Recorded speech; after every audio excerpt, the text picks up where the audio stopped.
But you don't need to start the recording on that camera just yet.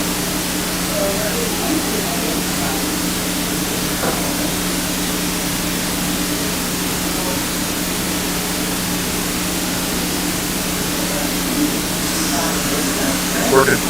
Huh? Great. All right. I guess we're live on our internet connection, YouTube connection. Okay.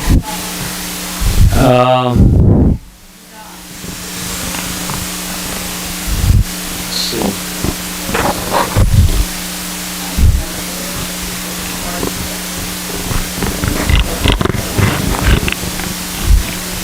Is everybody having fun yet?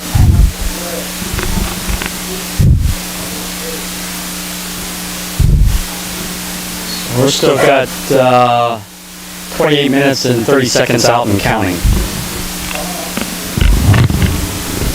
Coming up out of the South Pacific. All yours.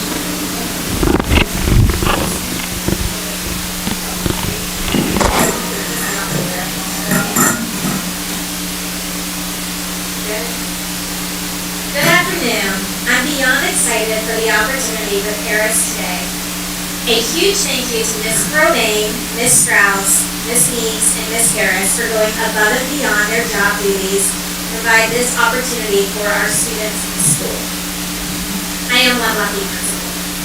Thank you to Eris and Mr. Stefana for collaborating with us, prepping with us, connecting us to ISS today. Snow Magnet Middle School has been focused on STEAM this year, especially in science. Every 8th grader went to the Kennedy Space Center. 7th and 8th grader students are doing the Planet Moon Challenge. 8th graders interacted with the Lunar Sample Disk from NASA. Our CTE classes built a Google site where students plan to learn about ISS and NASA. Students also submitted facts to our Stone News Network that is shown in every classroom. We had our Miriam's Unite for our students and community in the local elementary schools with the Brevard Astronomical Club and FIT. Now enough about me. Let's get to the excitement. Mr. Stefana, take us away.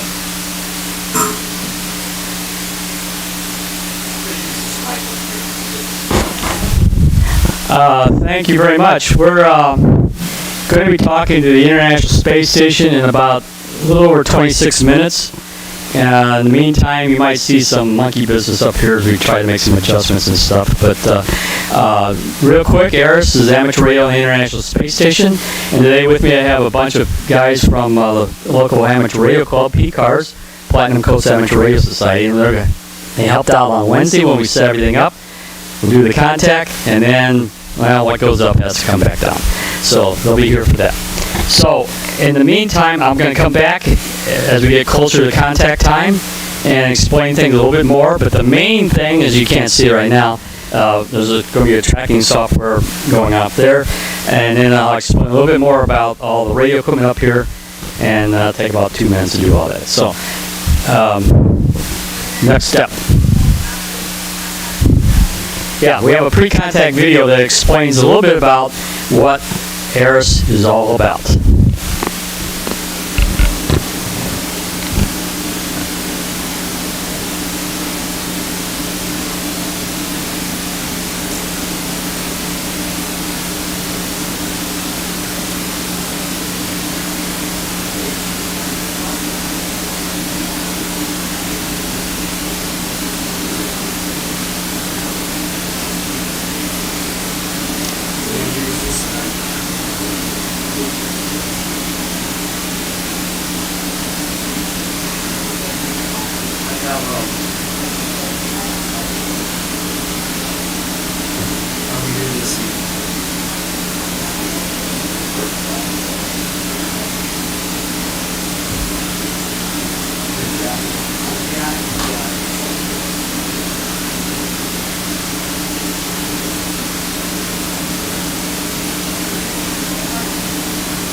Well, as is usually the case, some weird thing happens. So give us a minute as we try to get the video that we're going to show of a couple of students talking about Eris.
That's me. Okay.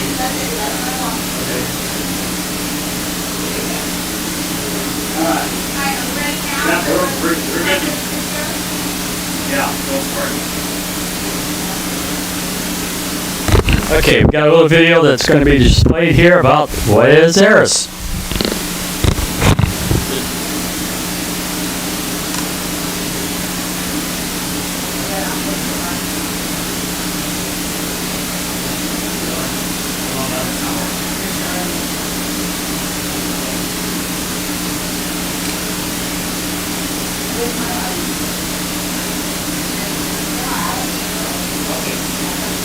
Now I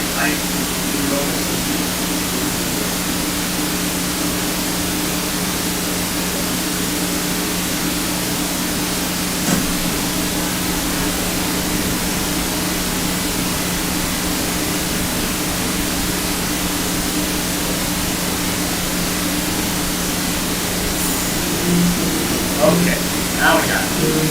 Hi, my name is Ruth. And my name is Chris. You must be pretty excited to talk directly with astronauts from the International Space Station today. While we're waiting for the space station to come over your portion of the sky, let's talk a little bit about how it's going to happen. Of course, Mission Control is in contact with astronauts all the time, using a big radio with lock and fancy equipment. However, we're going to be using something very different. We're going to use ham or amateur radio to talk directly to the International Space Station. When most people hear the word radio, they think of a music radio station, but it's so much more than that. Radio actually refers to the unseen energy that transmits all sorts of signals using electromagnetic radiation. At first, people learned how to send signals like Morse code, and then they discovered we can send so much more, like data, computer signals, and even heat. Maybe you don't realize it, but you use radio every day. Maybe you watched the TV this morning, or you texted your friends, or maybe even you checked social media like Twitter or Instagram. Let's travel back to space for a minute.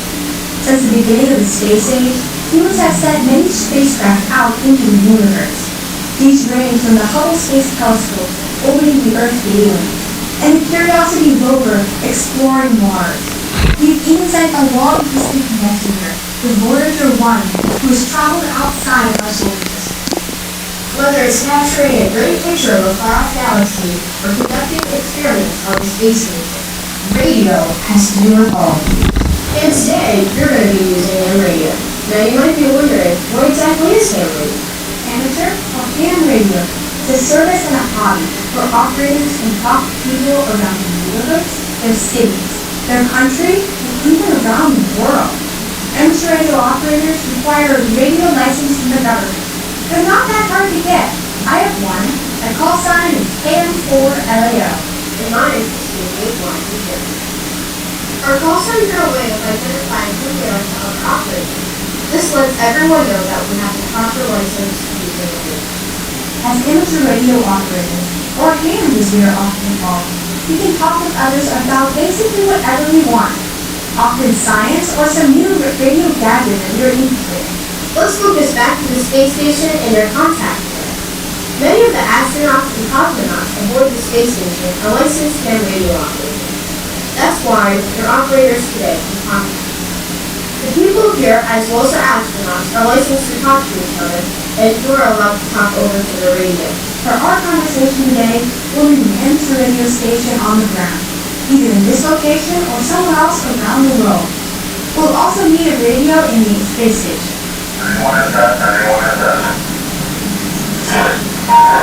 You can hear the calls from. This is November Alpha 1 Sierra Sierra, the International Space Station, over. On the space station, the radio transceiver is connected to an amateur radio antenna mounted on the outside. One of these antennas will be used today during our contact. For our side of the contact, we need a good sized antenna, a signal amplifier, something to make our signal stronger, and a rotator for turning our antenna. We have to keep our antenna pointed right at the International Space Station. And remember, it's moving across the sky and fast. To aim the antenna properly, we need to track the path of the space station exactly. NASA uses complex systems to track the path of the space station and other orbiting objects.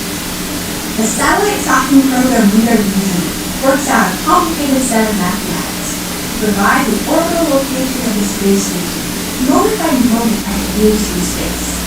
This information is sent to the computer that controls the antenna rotator, which moves the antenna to follow the space station. Maybe some of you have seen or worked with robotics. That's pretty cool stuff. And just like you can program a robot where to go, what to do, and how to get there, you can also program a computer to tell an antenna how to track the space station across the sky. It took a lot of planning to get this contact.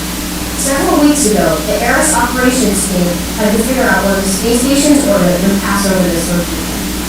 Then, they had to talk with the players at NASA's Johnson Space Center. The cruise time is pretty full, so they were able to find a time that worked for the crew member's schedule. Once they found times that would work both in space and here on the ground, the host organized this contact. And in just a few minutes, you'll be hearing and talking to the astronauts. Well, it's almost time for your contact. It will be exciting, so good luck with it.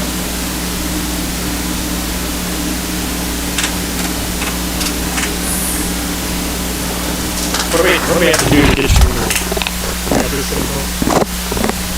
Oh, that is what we do.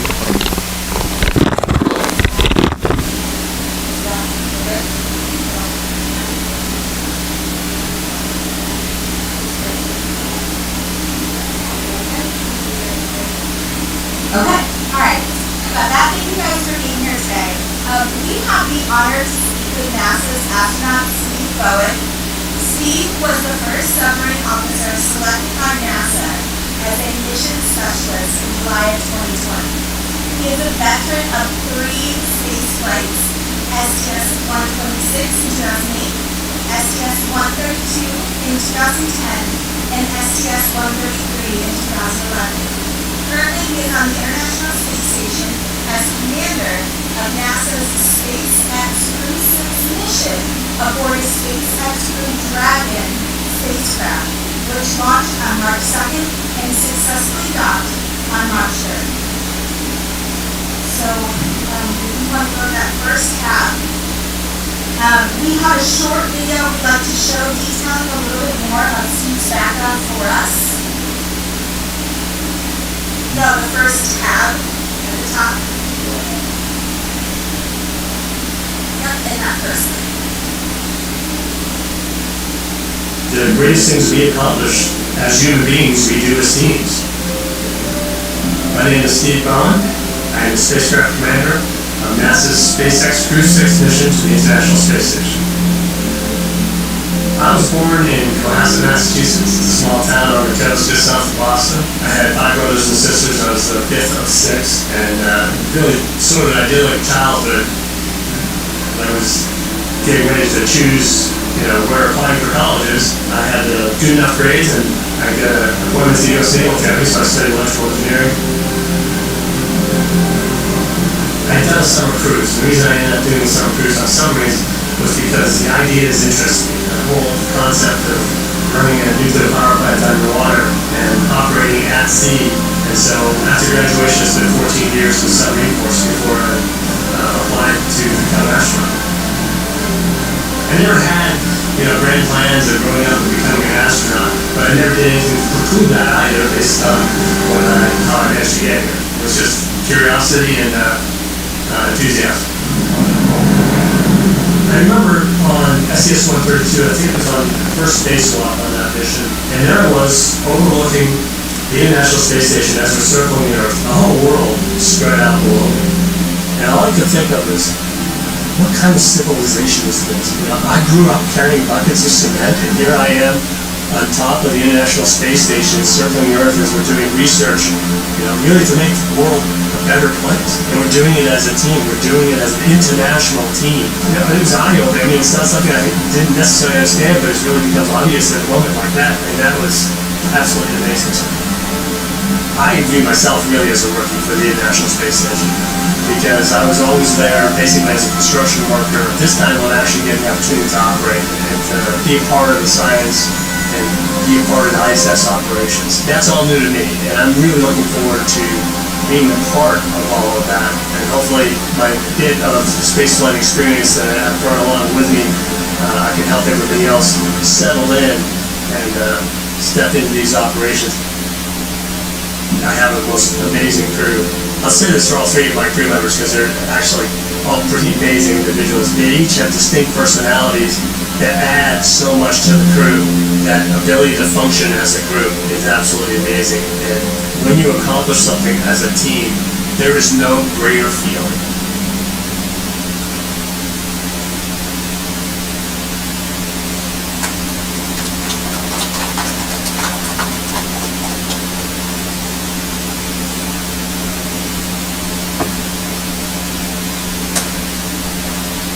A little over 11 minutes and counting.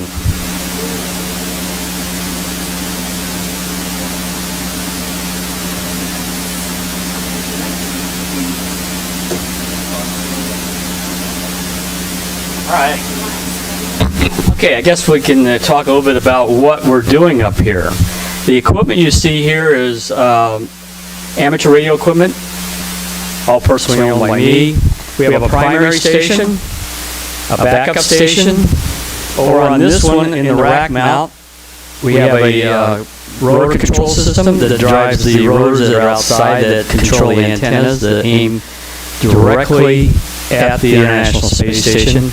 It's under computer control on this computer, and what should happen is if everything keeps working like it's supposed to, is it will automatically track. We're starting out at about an azimuth of 235 degrees, that's roughly southwest. We'll go west, north, and end up at about 30 degrees to the north, east of north. Max elevation, the antenna will be pointed at about 45 degrees as the max. We're going to be calling NA1SS, that's the call sign of the International Space Station. It's one of the call signs, that's the US one. And as you heard, we're going to be talking to Steve Bowen on board. Quick reminder, if you have a cell phone, do one of 2 things. Either mute it completely for just the vibrate only mode, or turn it off. I had a contact from Adler Planetarium, and somebody left theirs on and did not kill it. So every single video that was recorded has about 25 to 30 seconds of somebody's phone ringing. They didn't want to spill the beans that they were guilty, but anyway. So we have the reason we have 2 radios. If one fails, we go to the backup.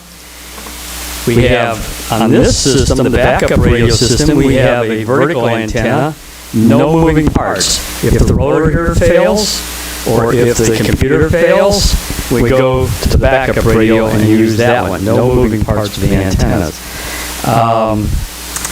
And you're going to hear some static changes here and there.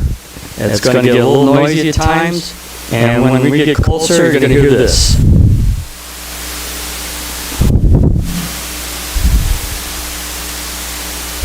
Maybe.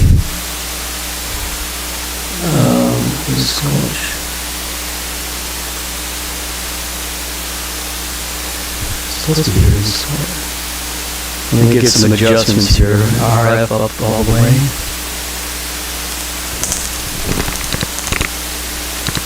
And when we check some power output, we're putting out over 100 watts.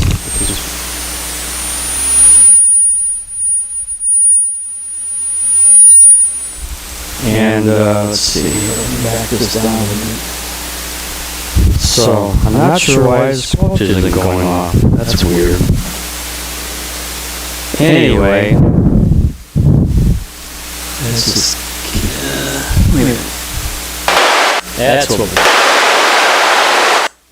That's what we're going to start with.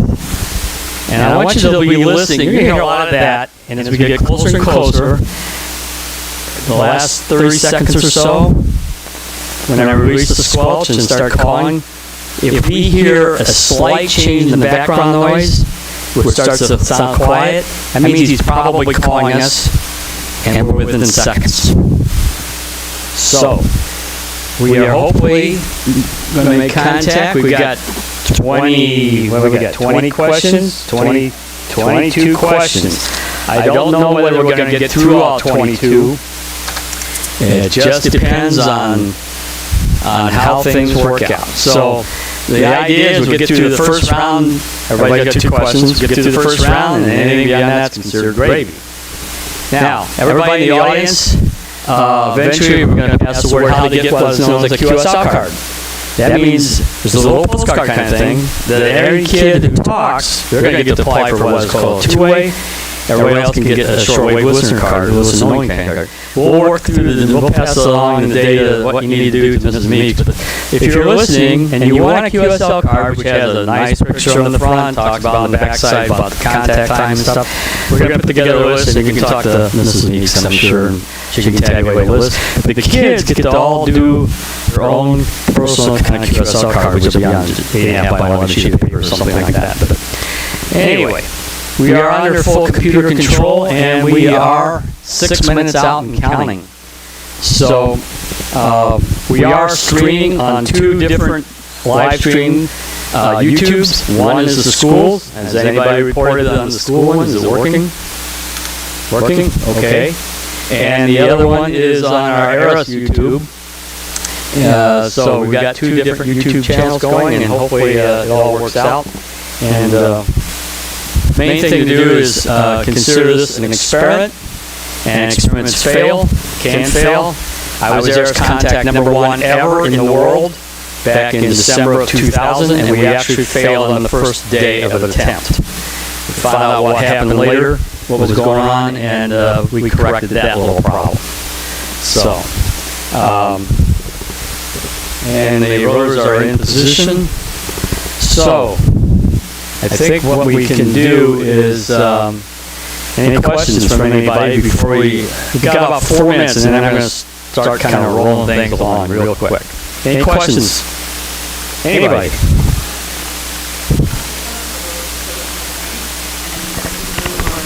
Okay. So I'll tape. I'll just, how's that? Is that too loud or? See how we're doing. Okay. Okay. Oh, modulating. Okay. 4 minutes and 20 seconds. Give or take. Sure, come on in. Just talking to this mic. Yep, there we go. Alright, I know I was quick earlier, I didn't know how much time we had, but I did introduce myself. I am Mrs. Lundy, the principal. But just watching this all take place, and I say this all the time, my team and staff here and community are amazing. We are one of the few schools that get this opportunity to talk to someone in space. Super excited about it. And I did want to say something about our students because as a principal, I'm proud of my staff, but my students they're just awesome. So you're going to meet a lot of them in a second, and you're going to see why Stone is such a great place to be. Not only the community, the staff, the parents, the students, but just the opportunities we have, like this one. Never done this in my life. I don't know if I'll get another chance, so I appreciate you guys being here and giving us this opportunity.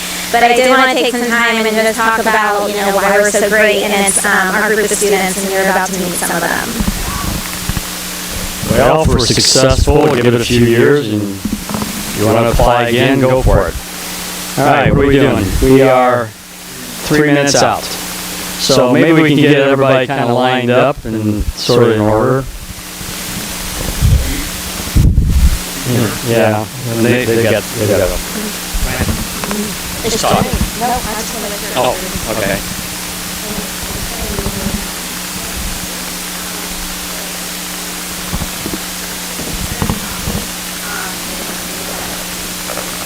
Is there a button that got pushed off? Or is it green is flashing? Is that good or bad with this thing?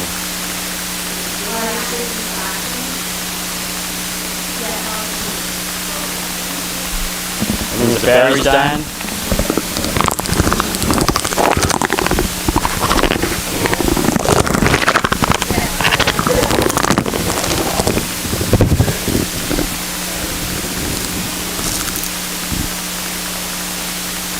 Okay, you got it on?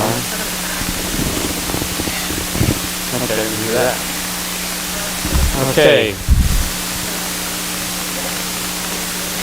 T-minus 2 minutes and counting.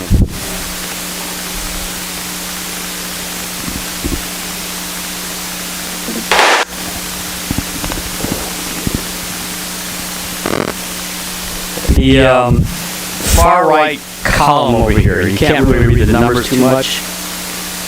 Right now you see white. When it turns turquoise, we are go. That means we're in the footprint. So when that whole far right side turns turquoise, hopefully we are talking to somebody.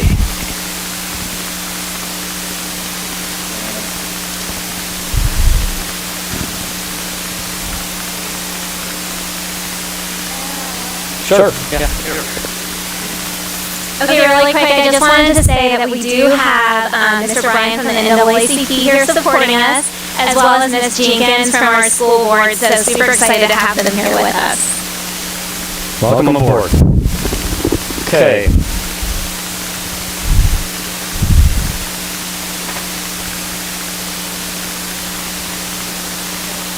It's a little off screen, but when it hits 3, I'm going to start calling. It's going to get noisy.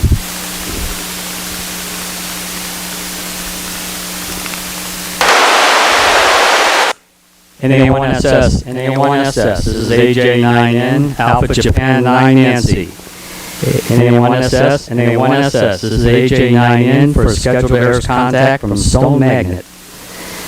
NA1SS, this is AJ9N, how copy?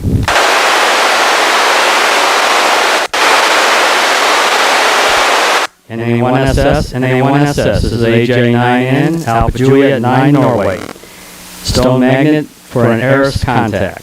NA1SS, NA1SS, this is AJ9N, Alpha Juliet 9 November. NA1SS, NA1SS, this is AJ9N, how copy?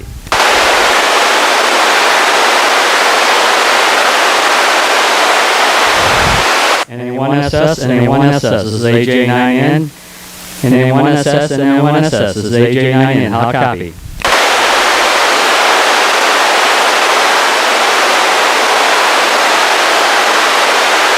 NA1SS, NA1SS, this is AJ9N for a scheduled errors contact, how copy?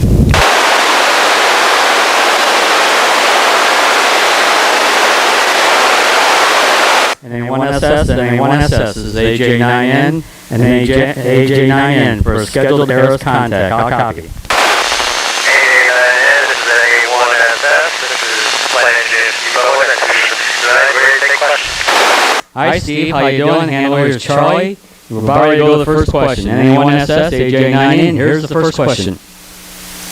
Hello, my name is Shahid. I'm in 7th grade. How does returning to Earth affect your physical and mental health? Over. Hey, and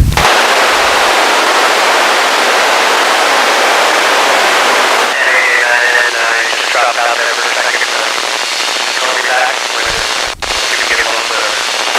And anyone else says is AJ9 and hot copy. I know you loud and clear. Over. All right, here's the first question once again. Hello, my name is Shahid and I'm in 7th grade. How does returning to Earth affect your physical and mental health? Over. Yeah, returning to Earth is a physical problem. Bone density, muscle mass. That's why we work out 2 hours a day, every single day. And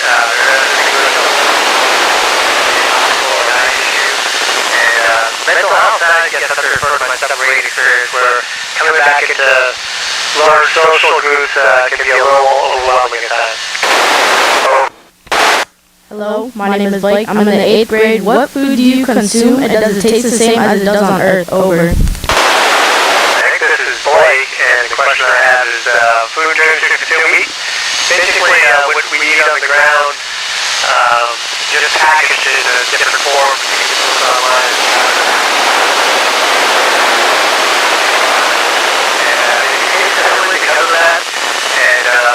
Our taste buds do change due to fluid shift. Over. Hello, my name is Katie. I'm in the 7th grade. Do you see any objects speeding by the space station? Over. Katie, no, we actually don't see too many things floating by or zooming past the space station. There have been things that have hit the space station. We see indications of that outside when we do a spacewalk. And one time when I was doing a spacewalk, I did see a meteorite into the atmosphere below me, or a meteor into the atmosphere below me. That was a little exciting as well. Over. Hello, my name is Layla. I'm in the 8th grade. What plants are currently growing on the ISS and what is the purpose for them? Over. Well, we just harvested the tomatoes. We haven't started growing anything else yet. I'm actually looking at our veggie rack right now, and it looks like we're getting set up to start something. I don't know what. But the purpose is to basically demonstrate that you can grow things in a microgravity environment and understand how it changes their growth and their biology. Over. Hello, my name is Enzo, and I'm reading Sam's question. Did you have special training before you traveled to the ISS? If so, what did it entail? Over. Well, on top of all of our normal astronaut training, we had our systems training for the ISS, and in our case, we also had all of our training to operate and live on board the Dragon spacecraft that brought us here. Over.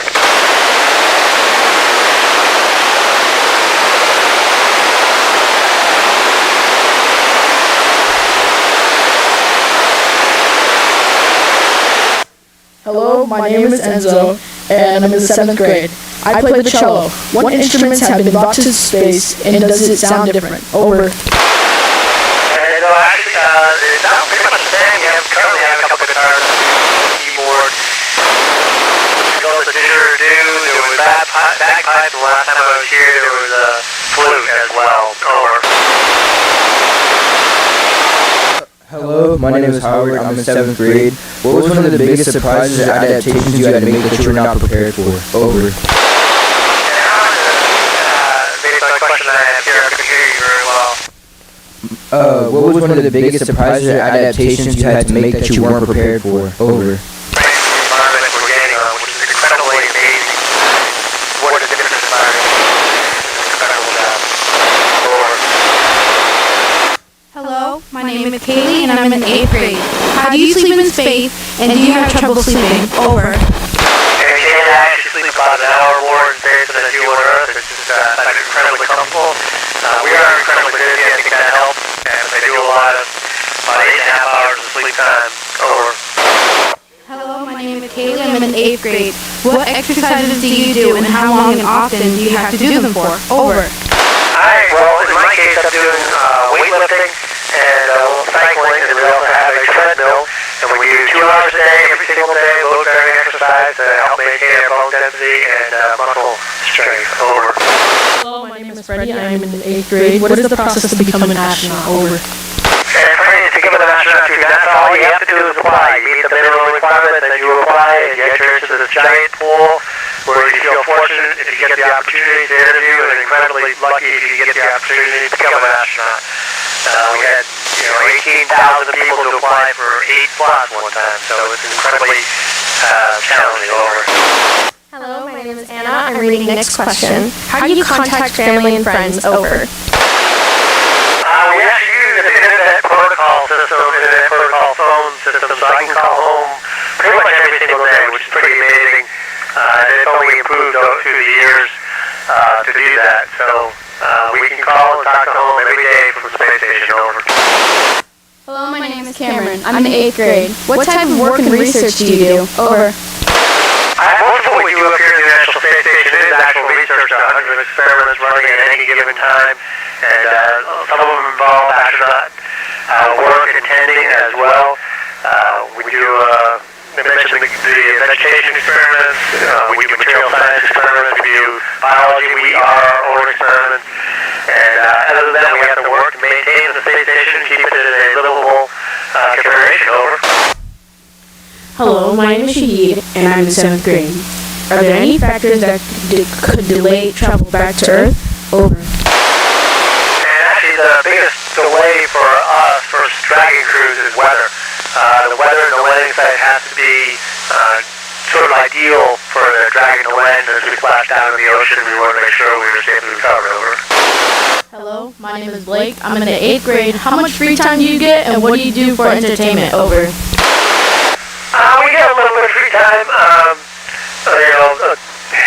We have to eat and get organized and maintain ourselves during some of that free time. But get a little bit of free time. So looking out the window is always a great thing. But we do just hang out and talk and watch movies and just to enjoy each other's company. Over. Hello, my name is Katie. I'm in the 7th grade. What happens if you get sick or bleed in space? Over. We actually have a crew medical officer on board, and in this case here during our expedition we actually have a medical doctor on board, which is very helpful. Over. My name is Layla. I'm in the 8th grade. What kind of supplies get delivered to the ISS and how often? Over. And Layla, about every 2 to 3 months we get a new vehicle that comes up, usually carrying lots of more experiments and then any supplies we need to maintain and operate the space station for those intervening months. If one does not make it, we do have sufficient supplies to go for an additional 3 to 6 months. Over. Hello, my name is Freddie. I'm reading Sam's question. Do you get homesick? If so, what do you do to deal with it? Over. And of course I get homesick. I call home, and that's a great thing about the International Space Station. I have the ability to call home every single day as long as we have the correct satellite coverage, but there's no avoid getting homesick. Over. Hello, my name is Enzo. I'm in the 7th grade. What is the process of converting urine into clean drinking water? Over. I'm sure there's a really good website that NASA has that explains this, and actually was on the crew that delivered the water recovery system way back in 2008. It uses a centrifugal system as well as a series of membranes, and it works really well. Over. Hello, my name is Howard. I'm in 7th grade. What is the most mentally challenging thing about the transition from Earth to space? Over. And the most mentally challenging thing is the fact that you're looking at a microgravity environment and your body needs to adjust to it. And then your head needs to adjust to the fact that there's no up, down. You can float across, you can work on the ceiling, work on any place. So you're actually working in a three-dimensional environment, and it's really hard to mentally adjust to that. Over. Hello, my name is Anna. I'm in 8th grade. What inspired you to become an astronaut? Over. I did not plan on becoming an astronaut, did not build my career around becoming an astronaut. I saw the opportunity to apply, and I applied, and I was fortunate enough to get selected. Becoming an astronaut was obviously something that was in the back of my head since I was a small child, and I watched Neil Armstrong walk on the moon. Over. NA1SS AJ9, and we're going to say thanks. We've got a few seconds left, and we're going to say thanks and 73s. Thank you!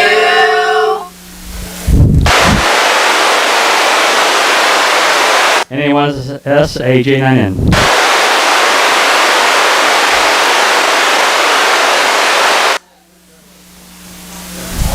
That's how we got it.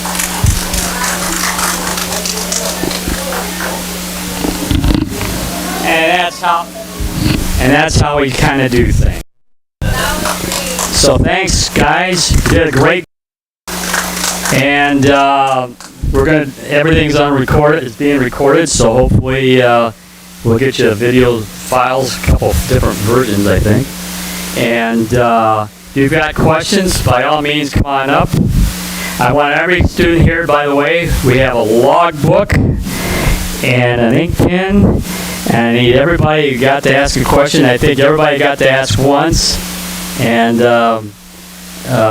maybe didn't get 2 questions in, but some of you got 2 in and some didn't, but that's the way it works sometimes. We just don't get everybody in. And you notice it got a little staticky toward the end. We were still hanging in there, but you just go with the flow. Any questions out there? Well, thanks for everybody to come and watch. Yep, just go ahead and sign. Yeah, we're just... Yes, I did. Yeah, you can shut that off, I think. But just stop the recording. I'm keeping the stream recording going for a little bit, so... Congratulations. Thank you. Thank you for coming. This was awesome. Good job, everybody.